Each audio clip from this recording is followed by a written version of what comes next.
Demək, Ukrayna xalqı onlar zülmə məruz qalıblar. Onların yerləri, torpaqları qəsb olunur və yerli dinc əhali məzlumcasına qətlə yetirilirlər, haqsızlığa məruz qalırlar. Bəli, belə olduğu halda onlar üçün dua eləmək olar. Həmçinin alimlər şərt qoşurlar. Dua etmək o halda icazəlidir ki, onların İslama və müsəlmanlara ziyanı dəyməsin. Həmçinin Şeyx İbn Hüseymin bu sualı, bu şəkildə verilən sualı cavablandıraraq buyurur ki, onlar tərəfdən digər zalim xaçpərəstlərə qarşı və yaxud da digər qeyri-müsəlmanlara qarşı hətta vuruşmaq belə icazəlidir. Vuruşa bilərsə, lakin burada müsəlmanlar üçün maslaha güdülməlidir. Müsəlmanlar üçün fayda güdülməlidir. O fayda ki, yəni orada müsəlmanlara gələn bir ziyan dəf olunur. Hansı ki, qarşı tərəf, düşmən tərəf, qəsbkar tərəf İslama və müsəlmanlara ziyan vurur daimən. Bəli, belə olduğu halda icazədir, lakin o kömək olunan tərəfdən də sonra müsəlmanlar üçün hər hansı bir ziyan gözlənilməsin.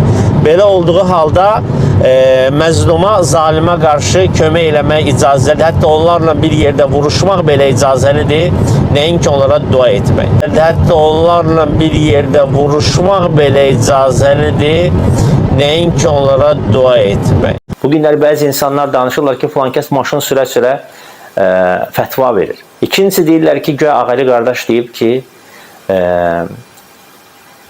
Ukrayna tərəfdən Rusiyaya qarşı gedib vuruşmaq olar və bunu cihad adlandırıb. Həşə. Hətta onlarla bir yerdə vuruşmaq belə icazəlidir, nəinki onlara dua etmək. Biz Suriyada müsəlmanların zülm altında qaldıqları bir halda ora insanları çağırmadı. Ha, başka nasıl var? Bir de cəmiyyətində biri var. Qardaş da yaxın operada həm o gün mənə də deyirdi. Şeydir, Adil mənim bəs söyləyir. O vaxt cəmiyyəti Suriya göndərir. Suriyada yəni ki, orada cihad var. Bizim bu hamısı boş söhbət. Nə deyirsə, yəni deyən şeyi deyib demişik.